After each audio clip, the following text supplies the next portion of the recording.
$134 million. That's the number bouncing around the crypto wires today, and people are already mangling it. If you're just joining, OpenAI's move from its nonprofit roots into a public benefit corporate structure is under legal and governance scrutiny.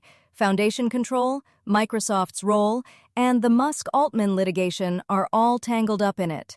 That fight recently moved toward a possible settlement after the judge sent it to mediation. This is Musk v. Altman Daily, and after a week of theory and closed doors, we finally have a dollar sign. I've got questions about whether it holds up. Here's Reuters.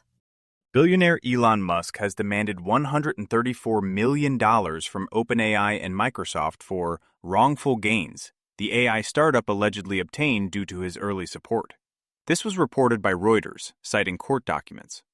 According to the entrepreneur, OpenAI received between $65.5 million and $109.4 million from him when he was one of the project's founders in 2015. Update on the OpenAI charity law fight.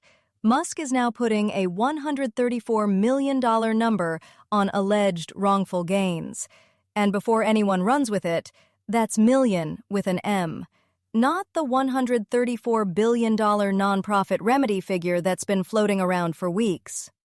Finally, a hard number I can chew on. But walk me through the math, Sarah. His advisor, Vazan, pegs the contributions at $65.5 to $109.4 million, and the ask is $134 million. How do you get from 109 to 134? Because it's a disgorgement theory, wrongful gains. He isn't asking for his donation back. He's asking for what OpenAI allegedly made off it. Legally, that's a different animal than the looting claim the jury never got to on the limitations question. And here's the part that got my attention. It's a demand against Microsoft, too. That's the first time Microsoft's exposure has a dollar sign attached to it in a court document. And it lands right as this thing's in mediation. That's the detail worth sitting with.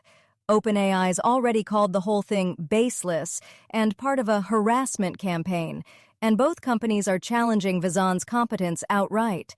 So the number's on the table. Whether it survives procedurally is a separate question this rundown doesn't answer. If Musk v. Altman Daily helps you keep the story straight, take a moment to subscribe or leave a review wherever you're listening. It's a small thing, but it helps other people find the show. What we're watching next. The April jury trial is still the next scheduled courtroom checkpoint. As always, we've put links to every story we covered in the show notes. So if one piece caught your ear, you can dig into the source material there. That's Musk v. Altman Daily for today. This is a Lantern podcast.